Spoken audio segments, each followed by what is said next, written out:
Now, what then, how do we look at technology? Well, let's first look at the fact that the Muslims were actually great technologists. And technology is a ni'mah from Allah subhanahu wa ta'ala. The reason that we have tools is to help us, is to facilitate our life on earth. And the Prophet ﷺ used those. He used chainmail. That's a tool. That is a technology. Chainmail to go into battle. It protects you. And Allah taught Dawood ﷺ how to make chainmail as a ni'mah for men. Fatima used a mortar and pestle. That is a type of technology. Right? You don't find animals out there with mortar and pestle, grinding their grain, like squirrels. Have you ever seen a squirrel with a mortar and pestle? Right? They just take in the little things and they have to chew them. And Allah could have made us like that. We could have had to do that with our grain, chewed it with our, break it down. But He didn't. He gave us an aqal, and He taught us how to utilize things in the earth. And He said, وَالَّذِي خَلَقَ لَكُم مَا فِي الْأَرْضِ جَمِيعًا. He created everything in the earth for you. The Muslims developed rotational crop rotation. It's from the Muslims. Right? The Islamic farmers developed crop rotation as a way of increasing food output. But they did it in ways that are very different from the ways they're doing it now. They didn't exhaust the earth. They recognized when the oil, and then we have books written that taught them how to replenish the oil with manure, with ash, potassium, nitrogen. They didn't have the chemical specifications that they do now. But they had tawfiq from Allah to do the right thing.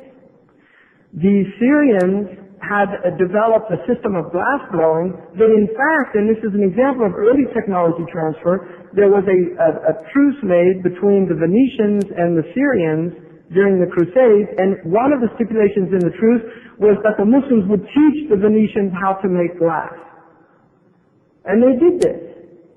And many of the Muslim rulers did not have a problem with teaching other people how to utilize these things because they saw them as a blessing from Allah subhanahu wa ta'ala. But the difference in those Muslims and the difference in these people today is that they had tawfiq. And this is the difference. You see, it's not that technology is bad. It's that if you don't have tawfiq from Allah, your technology will destroy you. That's the difference. You see, is that when you have taqwa of Allah subhanahu wa ta'ala, Allah gives you tawfiq. When you're doing these things for the sake of Allah, Allah gives you tawfiq. And so those things become beneficial to you.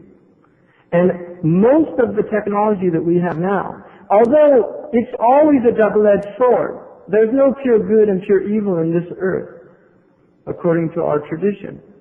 There's always going to be good things and bad things. So there's technology that benefits us. Right? A car, I made it here from Danville in about 35 minutes. Right? It's an extraordinary event in relation to what people 150 years ago could have done. Right? I mean, it's an extraordinary thing to be able to move in those distances. But, according to our tradition, that is a sign of the end of time. تقارب الزمان والمكان. Distances and times become close. It's a sign of the end of time. Right? And then another sign is that the shaitan is the one that travels alone. Look at all the people in their cars, solitary travelers. Right? And this is one of the blessings of the train. The train to me has a lot more barakah than a car. I mean, I think a car is probably going to go down in history as one of the worst inventions ever. The train, it's a vehicle that, Allah is with the jama'ah. 50,000 people die every year in cars in this country. 50,000. And that's something, so that's more people than they lost, this country lost in Vietnam.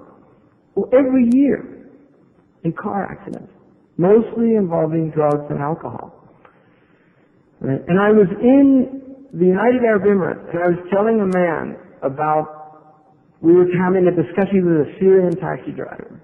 This is a nice thing about the Arabs is you can have these really interesting conversations with taxi drivers. Right? You can have that here in this country too. Taxi drivers are actually very interesting because they like to talk. That's why they end up driving cabs usually, right? Because they have this captive audience.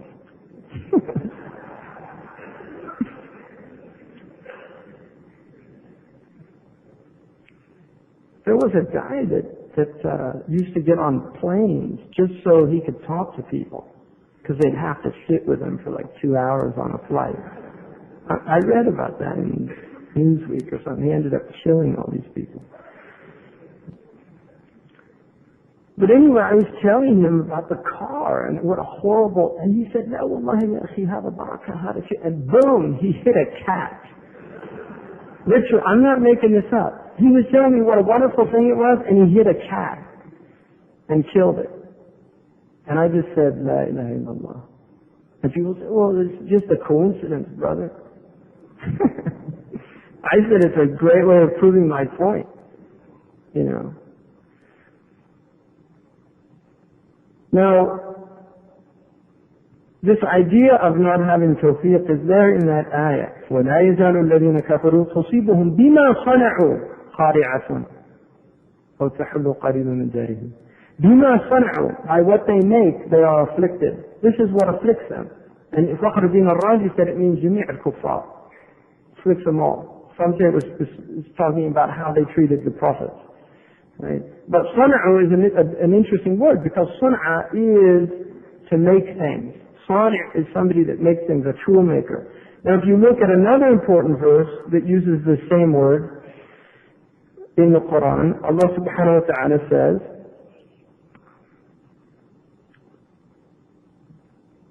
قُلْ هَلْ نُنَبِّئُكُمْ بِالْأَخْسَرِينَ أَعْمَالًا. Can we tell you who are those who are most at a loss in their actions? الذين ضل سعيهم في الحياة الدنيا وهم يحسبون أنهم يحسنون صنعا. Those who all of their endeavors go in this world. Right? All of their endeavors go in this world, and they believe that they're doing excellent in what they're producing. يحسنون صنعا. They think that they're doing it with itqan, with ihsan, with excellence, right? They're proud of what they're producing, of the excellence of their product, right? And now traditionally, Imam Ali was asked about that ayah, and he said that they were the people of Harura, the Khawarij. They're people who, and Imam Ali is one of the most knowledgeable people in the Book of Allah, but I think that's an ishara and a specific to his time, and it does include people who think that they're doing good in their religious activities, and in fact they don't have tawfiq. But if you look at the following ayahs, أُولَٰئِكَ الَّذِينَ كَفَرُوا, they're kuffar. بِآيَاتِ رَبِّهِمْ وَلِقَائِهِ فَحَبِطَتْ أَعْمَالُهُمْ فَلَا نُقِيمُ لَهُمْ يَوْمَ الْقِيَامَةِ وَزْنًا. So these are people who don't believe in the day of judgment, and they don't believe in Allah subhanahu wa ta'ala. And they make fun of the ayahs of Allah and His messengers, right? Because ذَلِكَ جَزَاؤُهُمْ جَهَنَّمْ بِمَا كَفَرُوا وَاتَّخَذُوا آيَاتِي وَرُسُلِي هُزُوًا.